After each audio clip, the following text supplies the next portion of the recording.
We're talking now about object-oriented programming. An object is thought of as an entity, and this entity or this object contains attributes and it contains methods. And we can take a simple example of a person in the real world, and when we think of this person, we know that we can use various attributes to describe that person. So we might describe their intelligence in terms of their IQ rating. We can describe them in terms of how tall they are or their height, and by their weight and so on. So there are attributes that we can define for a person. We can also define the abilities that a person may have, such as walking, talking, driving a car, and so on. In object-oriented programming, we define similar things for objects.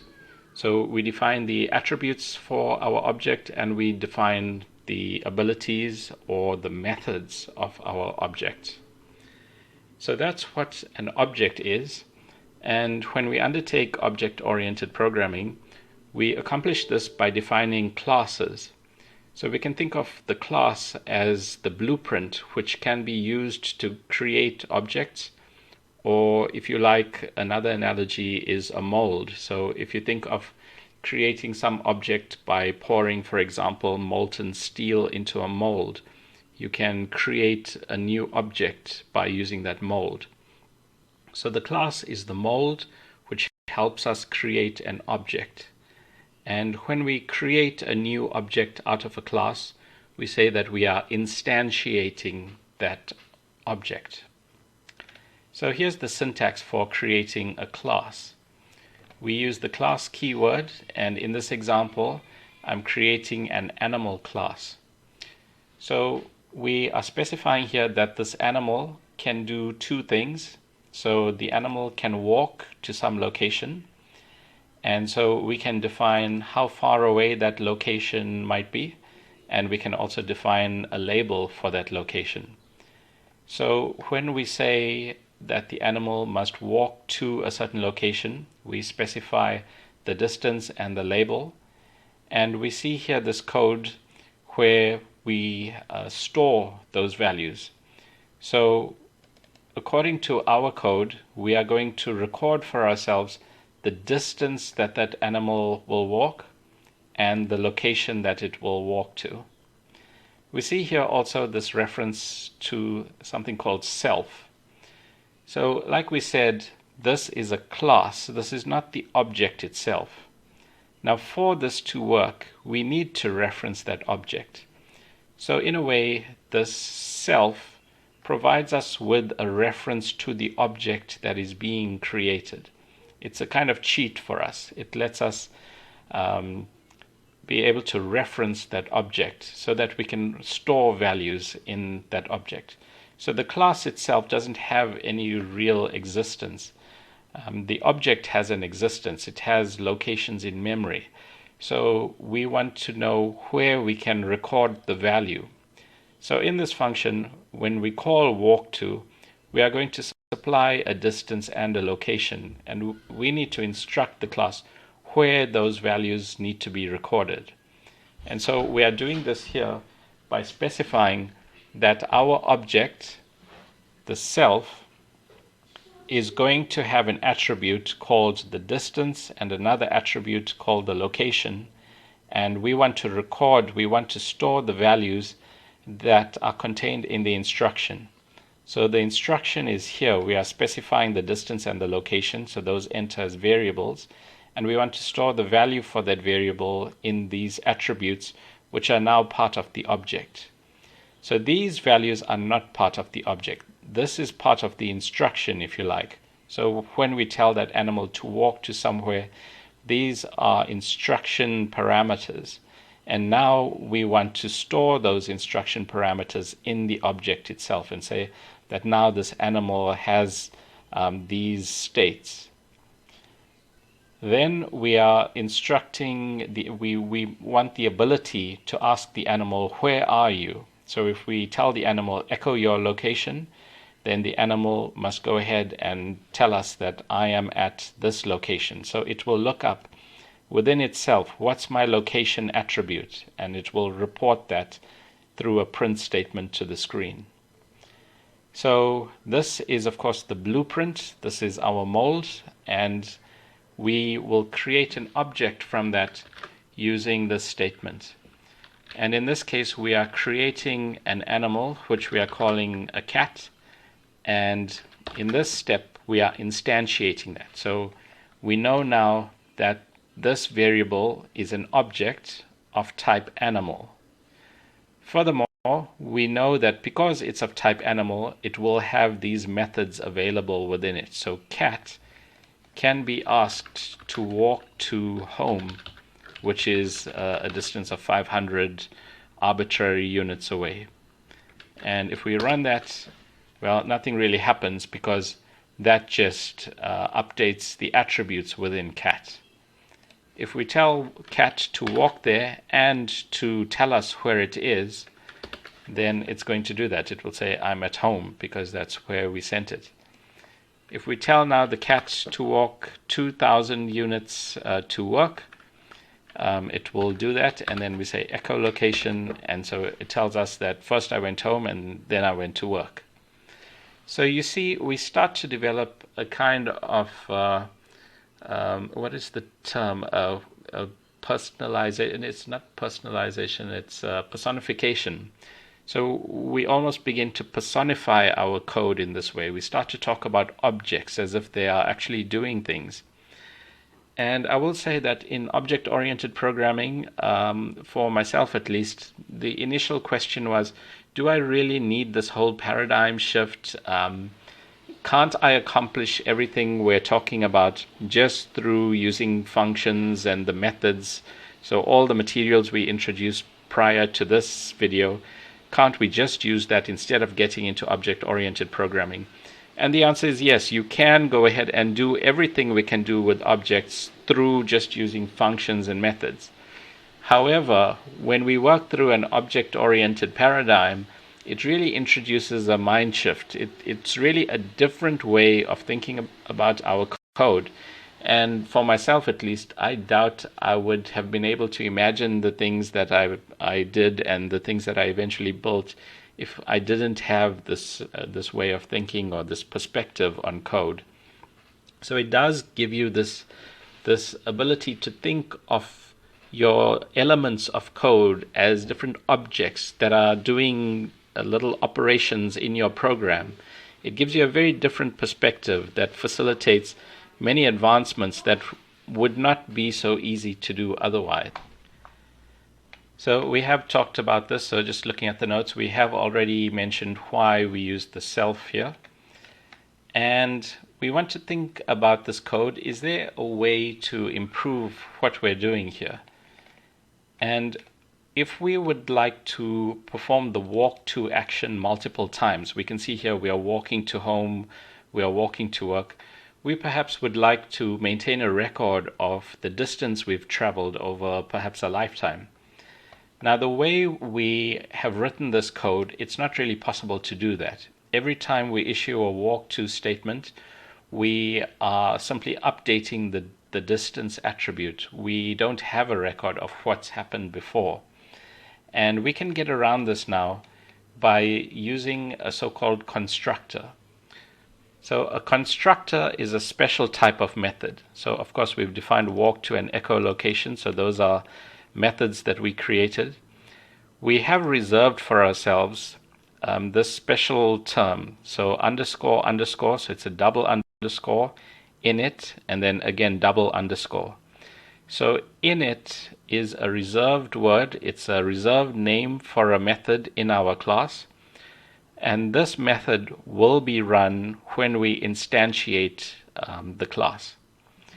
So here, when we instantiate the class with the instruction animal cat, then that is going to run at this point. So I'm just going to comment out these other lines of code.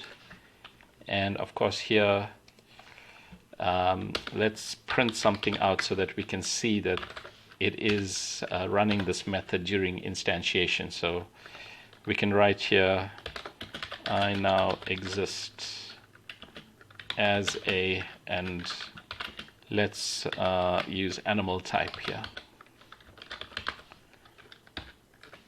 and we can reference the variable here. So we can provide arguments to the instantiation, but anyway, we'll get to that. Let's just run this. So you see, if we run this code, we have only asked for the animal to be instantiated.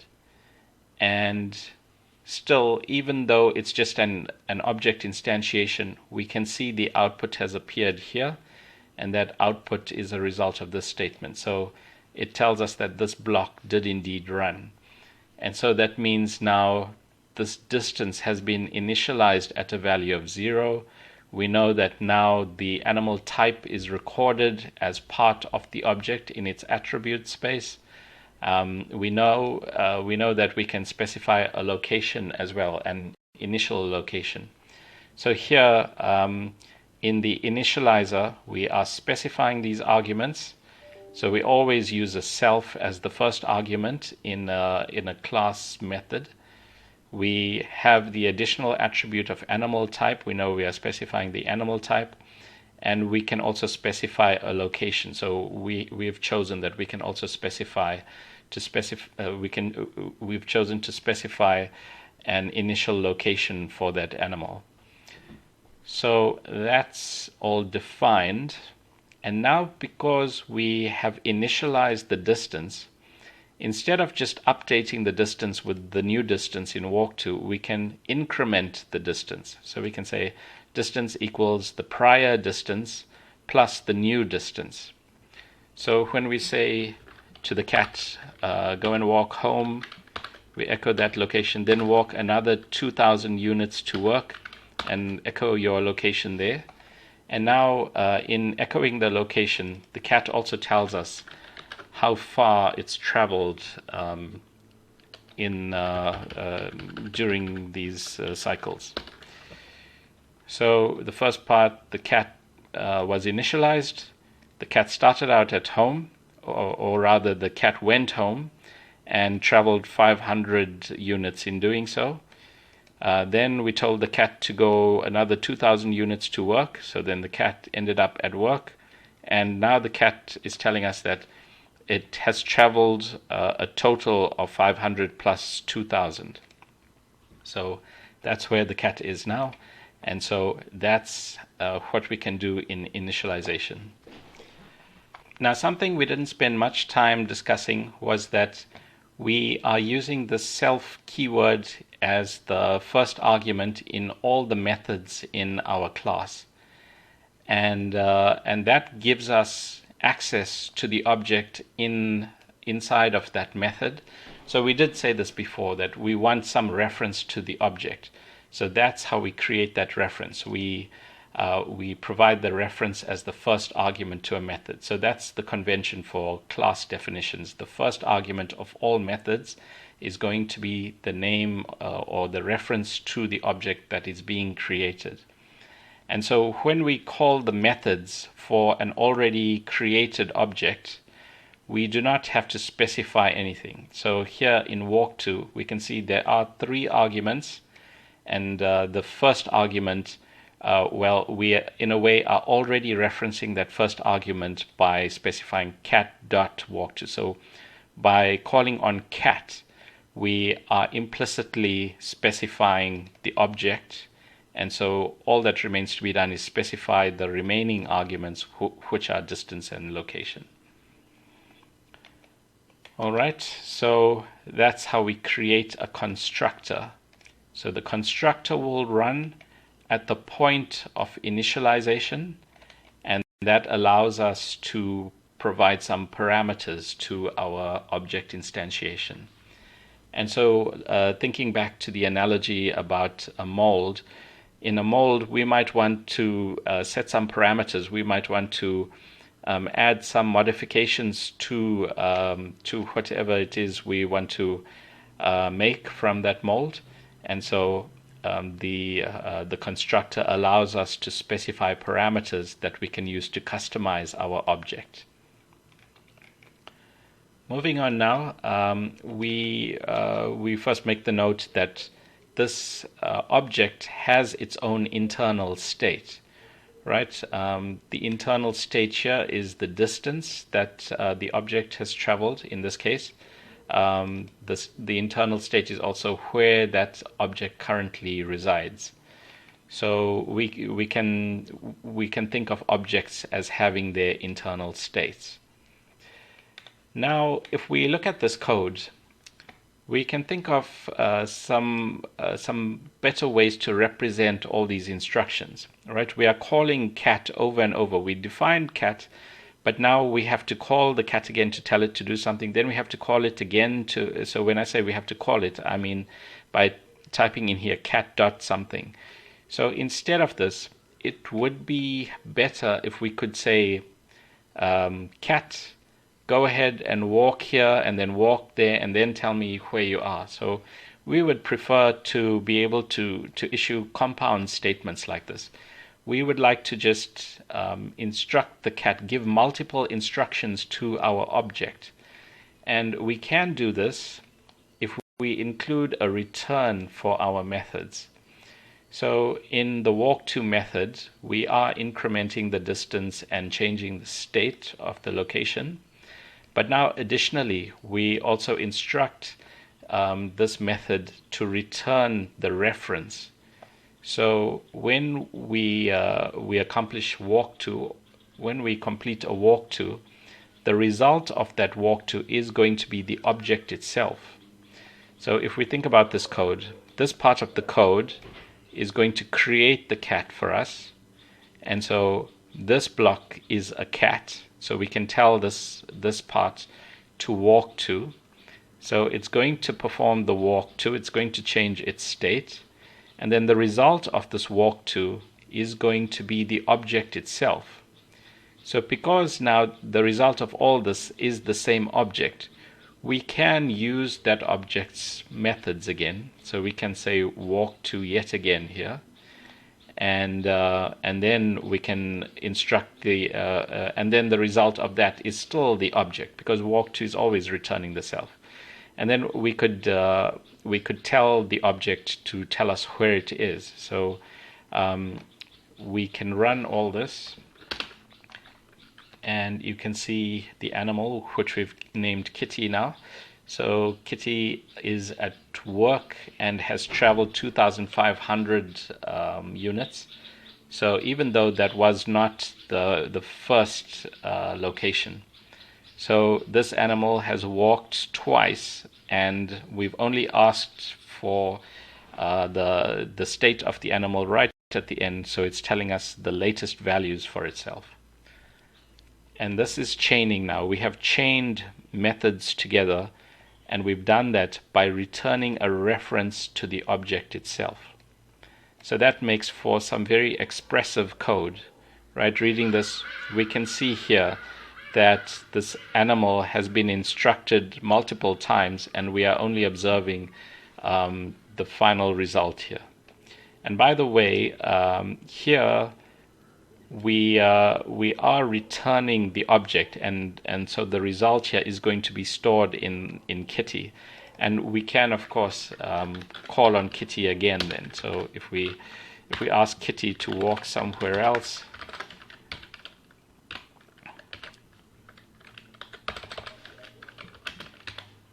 tell Kitty come here, and then echo the location again, then you see that's worked. Okay, so that's how we can chain statements together in our objects. So that's how we create objects and how we create classes that create objects. And this is a paradigm shift. It is really effective in developing expressive code, and also in enabling our thought process and helping us to think about our code in a very different way. Another useful term for this is encapsulation. It allows us to store code in places that make sense to us. So we may have multiple actions that are being taken on some environment, and we might want to group together certain operations into particular objects. So this is a much more organized way of working with our code. We can almost think about a group of workers that are accomplishing some task for us, working on some construction site. So this is how we can start thinking about our code with classes and objects. And for myself, I often use this method. I have a set of superclasses, and I think of these classes as my little helpers. And every so often, I go into my classes and I add a method here, I refine a method there, and I think of my objects coming out from there as my little helpers that are growing up and becoming more expressive and more useful to me. So it is really a different way of thinking about our code.